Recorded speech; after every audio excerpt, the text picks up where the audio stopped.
আসসালামু আলাইকুম বন্ধুরা, মাত্র ৪৮ ঘন্টা এই সময়ের মধ্যে মধ্যপ্রাচ্যে শুরু হতে পারে তৃতীয় বিশ্বযুদ্ধের প্রথম অধ্যায়।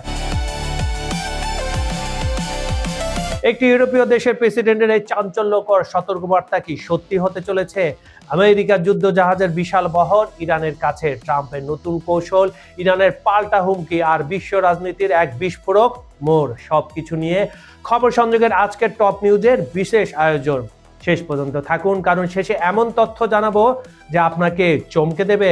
চলুন তাহলে শুরু করা যাক। যুদ্ধের দ্বার প্রান্তে মধ্যপ্রাচ্যের ৪৮ ঘন্টার আলটিমেটাম আর ট্রাম্পকে নিয়ে রাশিয়ার অন্যরকম মন্তব্য, সঙ্গে থাকছে ইরানের সঙ্গে বেইমানি কেন করলো ভারত।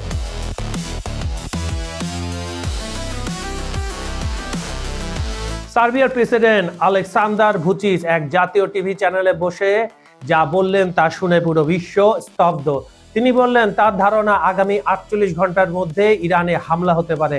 এখন প্রশ্ন হলো, একজন ইউরোপীয় দেশের প্রেসিডেন্ট এখন এভাবে এই সময়টা ঠিক এমন নির্দিষ্ট সময়সীমা কেন দিচ্ছেন? তার কাছে কি এমন গোয়েন্দা তথ্য আছে যা আমরা জানি না? ভুচিচ আরো বললেন, ইতিহাস বলে এমন পরিস্থিতি পরই কোথাও না কোথাও বোমা পড়ে। তিনি বিল ক্লিনটনের সময়কার নারী কেলেঙ্কারির উদাহরণ টেনে আনলেন। বেচারা বিল ক্লিনটন কিছুটা কষ্টও পেলেন মনে মনে।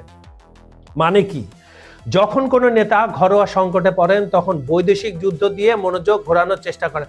তার মানে আপনি যদি সরকার প্রধান হন, আপনার দেশে যদি কোনো সমস্যা থাকে, আপনার ক্ষমতা যদি টালমাটাল হয়, আপনি কি করবেন? অন্য দেশে দিকে একটা যুদ্ধ ভাব দেখাবেন যেন সবার দৃষ্টিভঙ্গি সেদিকে চলে যায়। এটাই বুঝাতে চাচ্ছেন এই ভদ্রলোকটা। আর এখন ট্রাম্প ঠিক কোন পরিস্থিতিতে আছেন? তার প্রশাসনে নানা বিতর্ক, অভ্যন্তরীণ চাপ, তাই কি তিনি বাইরের যুদ্ধ চাইছেন? এই প্রশ্নের উত্তর লুকিয়ে আছে আমেরিকার সামরিক প্রস্তুতির মধ্যে। ওয়াল স্ট্রিট জার্নাল, আমেরিকার অন্যতম প্রভাবশালী সংবাদ মাধ্যম, এক চাঞ্চল্যকর তথ্য ফাঁস করেছে। এবং এটি শুধু গুজব নয়, এটি হোয়াইট হাউসের অভ্যন্তরীণ সূত্র থেকে পাওয়া। কি তথ্য বের হলো চলুন না একবার শুনে আসি বন্ধুরা।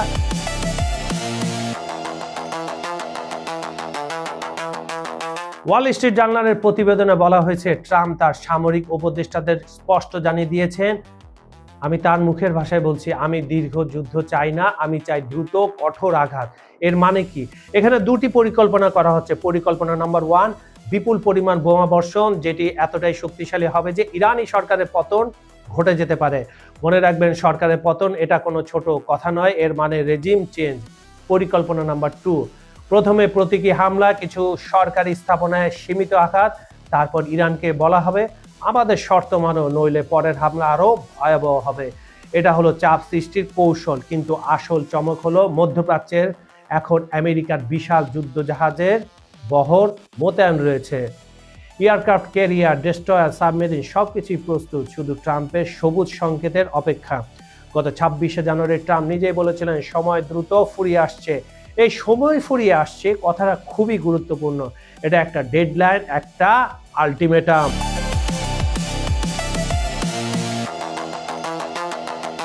ফাঁস শর্তের মধ্যে আছে শর্ত নম্বর 1, পারমাণবিক কার্যক্রম সম্পূর্ণ বন্ধ। শুধু তাই নয়, ইরানের হাতে যে সমৃদ্ধ ইউরেনিয়াম আছে সেটা তৃতীয় কোনো দেশের কাছে তুলে দিতে হবে। মানে ইরানের পারমাণবিক শক্তির স্বপ্ন চিরতরে শেষ। শর্ত নম্বর 2, ব্যালিস্টিক মিসাইল কর্মসূচি কমিয়ে ফেলতে হবে। শুধু তাই নয়, মিসাইলের রেঞ্জও কমাতে হবে যেন মধ্যপ্রাচ্যের একটি দেশে পৌঁছাতে না পারে। এটা মূলত তাদের নিরাপত্তার জন্য। শর্ত নম্বর 3, বিভিন্ন গোষ্ঠীকে সাহায্য বন্ধ করতে হবে। মানে মধ্যপ্রাচ্যে ইরানের যে প্রভাব বলা আছে সেটা ধ্বংস করতে হবে, একেবারে নিঃশেষ করতে হবে।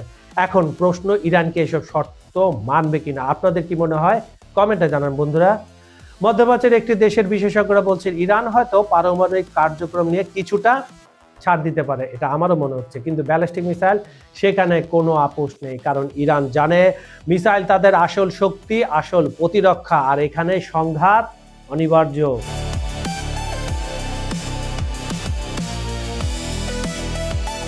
ইরানের পররাষ্ট্রমন্ত্রী আব্বাস আরাগচি সিএনএনকে দেওয়া সাক্ষাৎকারে স্পষ্ট বলেছেন, দুর্ভাগ্যজনকভাবে তারা যুক্তরাষ্ট্রকে আর বিশ্বাসযোগ্য মনে করেন না। প্রশ্ন আসতে পারে কেন? ২০১৫ সালে পারমাণবিক চুক্তি মনে আছে? ট্রাম্পের তার প্রথম মেয়াদে একতরফাভাবে সেই চুক্তি থেকে বেরিয়ে গিয়েছিল।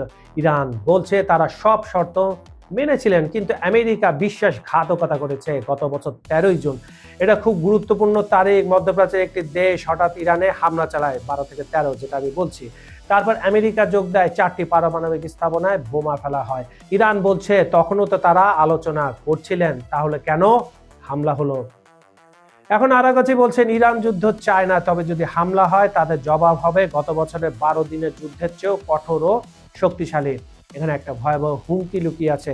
তিনি বলেছেন মধ্যপ্রাচ্য জুড়ে যুক্তরাষ্ট্রের সামরিক ঘাঁটিগুলো ইরানের লক্ষ্যবস্তুতে পরিণত হতে পারে। চিন্তা করুন তো, কাতারে আল উদে এয়ারবেস, বাহরাইনের naval forces central command, Kuwait, Saudi আরবে সর্বত্র আমেরিকায় সৈন্য আছে প্রায় 40,000-এর উপরে। ইরানের হাজার হাজার ব্যালিস্টিক মিসাইল আছে। যদি এই মিসাইলগুলো একসাথে ছোড়া হয় তাহলে পুরো মধ্যপ্রাচ্য জ্বলে উঠবে। আরাগাচি আরো বলছেন এটি সবার জন্য বিপর্যয়কর হবে, মানে শুধু ইরান আমেরিকা নয়, গোটা অঞ্চল যুদ্ধে জড়িয়ে পড়বে।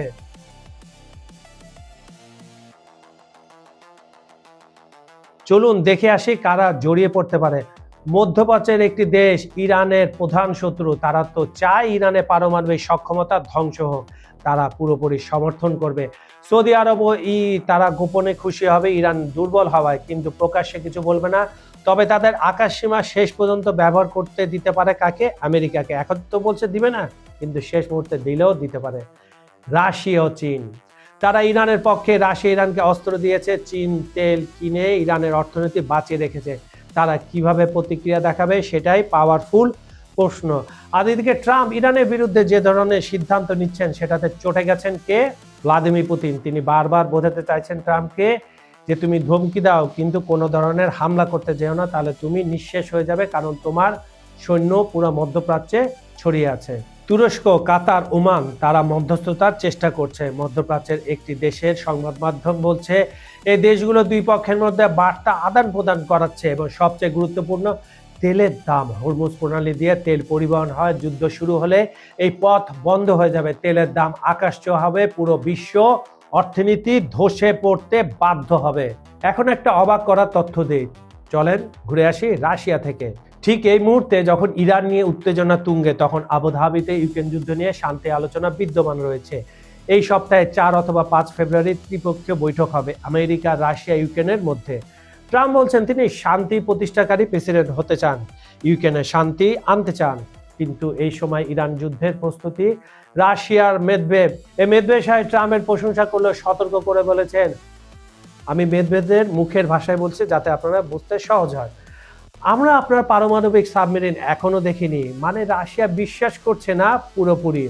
এখানে একটা বড় কৌশল কাজ করছে। ট্রাম্প হয়তো ভাবছেন ইউক্রেনে যদি রাশিয়ার সাথে শান্তি করতে পারি তাহলে পুরো মনোযোগ ইরানের দিকে দিতে পারবো, মানে all focus gone two Iran.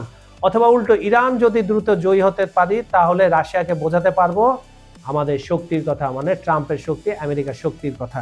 এটা একটা জটিল দাবা খেলা এবং আমরা সবাই এই খেলার সামনে বসে আছি।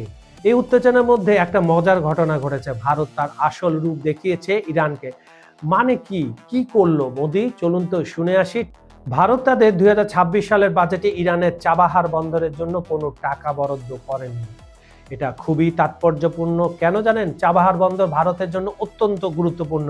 এই বন্দর দিয়ে ভারত পাকিস্তানকে এড়িয়ে আফগানিস্তান ও মধ্য এশিয়ায় যেতে পারে।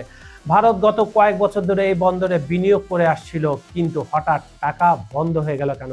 কারণ আমেরিকার চাপ। ভারত বুঝতে পেরেছে এখানে ইরানের সাথে খুব বেশি সম্পর্ক রাখা ঝুঁকিপূর্ণ। যুদ্ধ হলে নিষেধাজ্ঞা আরো কঠোর হবে, তখন ভারত মার খাবে। তাই ভারত নিরাপদ দূরত্ব বজায় রাখছে। এটাই বৈশ্বিক রাজনীতি, বন্ধুত্ব থাকে কিন্তু নিজের স্বার্থই আগে। তাই বিপদের সময় মোদি ঠিকই তার আসল চরিত্র দেখিয়ে ইরানের কাছ থেকে দূরে সরে গেল। এবার আসি সবচেয়ে গুরুত্বপূর্ণ প্রশ্নে, 48 ঘন্টার এই সময়সীমা কতটা সত্য? সার্বিয়ার প্রেসিডেন্ট ভুচিচ যখন এই কথা বলছিলেন তখন থেকে ইতিমধ্যে প্রায় অনেকগুলো ঘন্টা পার হয়ে গেছে। মধ্যপ্রাচ্যের একটি দেশের সংবাদ মাধ্যম বলছে ট্রাম্প গত বছর একবার ইরানকে সময়সীমা বেঁধে দিয়েছিলেন। সেই সময়সীমা শেষ হওয়ার পরেই হামলা হয়েছিল। এবারে কি সেই কৌশল? একটা অসম্ভব শর্ত দাও, একটা অবাস্তব সময়সীমা দাও যেটা ইরান রক্ষা করতে পারবে না, তারপর বলো তোমরা রাজি হওনি তাই আমরা হামলা করেছি। এটা আন্তর্জাতিক রাজনীতিতে একটা পুরনো ফর্মুলা, কিন্তু সমস্যা হলো ইরান আর আগের মতো দুর্বল নেই। তাদের হাতে শক্তিশালী মিসাইল আছে, আঞ্চলিক বন্ধু আছে, রাশিয়া, চীন, উত্তর কোরিয়া আছে, এবং সবচেয়ে বড় কথা, হারানোর কিছু নেই। যুদ্ধ যদি শুরু হয় কেউ নিরাপদ থাকবে না। কি হতে পারে? এখন তিনটি সম্ভাব্য পরিস্থিতি। পরিস্থিতি 1, সীমিত হামলা। ট্রাম্প কিছু পারমাণবিক স্থাপনায় সীমিত একদম ছোটখাটো হামলা চালাবে। ইরান প্রতিবাদ করে কিন্তু পূর্ণ যুদ্ধে যায় না। কূটনৈতিক চাপে দুই পক্ষ আলোচনায় বসে, এর সম্ভাবনা 40%। পরিস্থিতি 2, বিস্তৃত যুদ্ধ, ব্যাপক বোমাবর্ষণ। ইরান পাল্টা হামলা করে মধ্যপ্রাচ্যে আমেরিকান ঘাঁটিতে। মধ্যপ্রাচ্যের একটি দেশ জড়িয়ে পড়ে এবং যত ছোট ছোট গ্রুপ আছে সক্রিয় হয়ে যায় ইরানের পক্ষে। পুরো অঞ্চল জ্বলে ওঠে, সম্ভাবনা 35%। এটাও মারাত্মক। পরিস্থিতি নাম্বার 3, আপোষের সমাধান। শেষ মুহূর্তে কূটনৈতিক সমাধান। ইরান কিছু ছাড় দেয়, আমেরিকা একটু নমনীয় হয়। তুরস্ক, কাতার, ওমানের মধ্যস্থতায় চুক্তি, সম্ভাবনা 25%। আমার ব্যক্তিগত মতামত, ট্রাম্প দেখাতে চাইছেন তিনি শক্তিশালী নেতা, কিন্তু তিনি দীর্ঘ যুদ্ধ চান না, এটাও স্পষ্ট। তাই হয়তো একটা শো অফ ফোর্স হবে, কিছু হামলা, কিছু মিসাইল, তারপর আলোচনা। কিন্তু যুদ্ধ তো আর সব সময় পরিকল্পনা মতো হয় না। একটা ভুল, একটা দুর্ঘটনা আর পুরো অঞ্চল আগুনে পরিণত হতে পারে। শেষের চমক, যা আপনি জানতেন না, এবার বলছি সেই তথ্য যা আমি শুরুতে বলেছিলাম, ওয়াদা করেছিলাম আপনাদের। আপনি কি জানেন এই মুহূর্তে আমেরিকা ইরানের মধ্যে গোপন বার্তা আদান প্রদান হচ্ছে? ঠিক ধরেছেন, হ্যাঁ, ইরানের পররাষ্ট্রমন্ত্রী নিজেই স্বীকার করেছেন আঞ্চলিক বন্ধু দেশগুলোর মাধ্যমে বার্তা চালাচালি চলছে এবং এটা ফলপ্রসূ বলেও জানিয়েছেন, মানে ফ্রুটফুল। মানে প্রকাশ্যে হুমকি ধমকি চলছে কিন্তু পর্দার আড়ালে আলোচনা চলছে, এটা ভালো সংবাদ। আরেকটি তথ্য, সুপ্রিম লিডার খামেনি আসলে পারমাণবিক কর্মসূচি নিয়ে কিছুটা নমনীয় হতে পারেন। পশ্চিমা গোয়েন্দারা এমনটি মনে করছেন। কিন্তু ব্যালিস্টিক মিসাইল, সেখানে কোনো ছাড় না। এর মানে কি? মানে হলো একটা চুক্তির সম্ভাবনা এখনো আছে, তবে সেটা হবে খুবই কঠিন, অনেক দর কষাকষির পর। এবং সবচেয়ে বড় কথা, এই পুরো সংকট আসলে 2026 সালের মধ্য পূর্বাঞ্চলীয় ক্ষমতার নতুন বন্টনের লড়াই। চীন যেমন প্রশান্ত মহাসাগরের আধিপত্য চায়, রাশিয়া যেমন পূর্ব ইউরোপে চায়, তেমনি আমেরিকা মধ্যপ্রাচ্যে নিজের একচ্ছত্র আধিপত্য ধরে রাখতে চায়। আর ইরান চায় একটা আঞ্চলিক শক্তি হিসাবে স্বীকৃতি। তাদেরকে এমনিতে মধ্যপ্রাচ্যের লায়ন বলা হচ্ছে, উদীয়মান। তো বন্ধুরা, আগামী কয়েকদিন অত্যন্ত গুরুত্বপূর্ণ। হয়তো 48 ঘন্টার মধ্যে কিছু ঘটবে, হয়তো কিছুদিন সময়ও লাগতে পারে, কিন্তু একটা বড় ঘটনা যে আসছে সেটা একেবারে নিশ্চিত। আমি ক্রমাগত এই পরিস্থিতি নজরে রাখছি। যখনই কিছু হবে আমি আপডেট ভিডিও দেব। তাই অবশ্যই চ্যানেল সাবস্ক্রাইব করুন এবং বেল আইকন প্রেস করুন যেন কোনো আপডেট মিস না হয়। আপনার মতামত কি? যুদ্ধ হবে নাকি শান্তি আসবে? ট্রাম্পের কৌশল সফল হবে নাকি ব্যর্থ? ইরান ভেঙে পড়বে নাকি দাঁড়িয়ে যাবে? কমেন্টে জানান। আমি সব কমেন্ট পড়ি এবং উত্তর দেওয়ার চেষ্টা করব যে কোনো একটি পর্বে। এই ভিডিওটা শেয়ার করুন বন্ধুদের সাথে, কারণ এই তথ্যগুলো সবার জানা দরকার। বিশ্ব রাজনীতি আমাদের জীবনকেও প্রভাবিত করে। তেলের দাম, খাদ্যের দাম, চাকরির বাজার, সবকিছুই এর সাথে সংযুক্ত। তাই সচেতন থাকুন, তথ্য জানুন, বিশ্লেষণ করুন। আরো গভীর বিশ্লেষণের জন্য আমাদের যে প্লে লিস্ট আছে সেটা দেখুন। বিশ্ব রাজনীতি সিরিজগুলো দেখুন, টপ নিউজ দেখুন, বিহাইন্ড দ্য সিন দেখুন, বিশ্লেষণমূলক অনুষ্ঠান দেখুন। সেখানে ইউক্রেন যুদ্ধ, তাইওয়ান সংকট, আফগানিস্তান পরিস্থিতি, ইরান পরিস্থিতি সব নিয়ে ভিডিও আছে। বিজ্ঞাপন ও প্রমোশনের জন্য ডেসক্রিপশনে দেওয়া নাম্বারে যোগাযোগ করতে পারেন। এবং মনে রাখবেন, যুদ্ধ কখনো সমাধান নয়, যুদ্ধ সাধারণ মানুষের সবচেয়ে বেশি ক্ষতিগ্রস্ত হয়। আমরা যারা সাধারণ মানুষ তারাই ক্ষতিগ্রস্ত হই। ক্ষমতা মান্নার সিদ্ধান্ত নেয় কিন্তু মূল্য দেয় সাধারণ মানুষ। ইরানের, আমেরিকার, পুরো বিশ্বের শান্তি কামনা করি সবার জন্য। খবর সংযোগের টপ নিউজের অনুষ্ঠানটি আপনার পৃথিবীর কোন প্রান্ততে দেখছেন কমেন্টে জানান, আমরা আপনার মতামত শুনতে চাই। আজ এই পর্যন্ত আমি কাজল হায়দার বিদায় নিচ্ছি। দেখা হবে পরের ভিডিওতে নতুন কোনো ইস্যু নিয়ে অথবা ইরান নিয়েও। ভালো থাকুন, নিরাপদে থাকুন। আল্লাহ হাফেজ।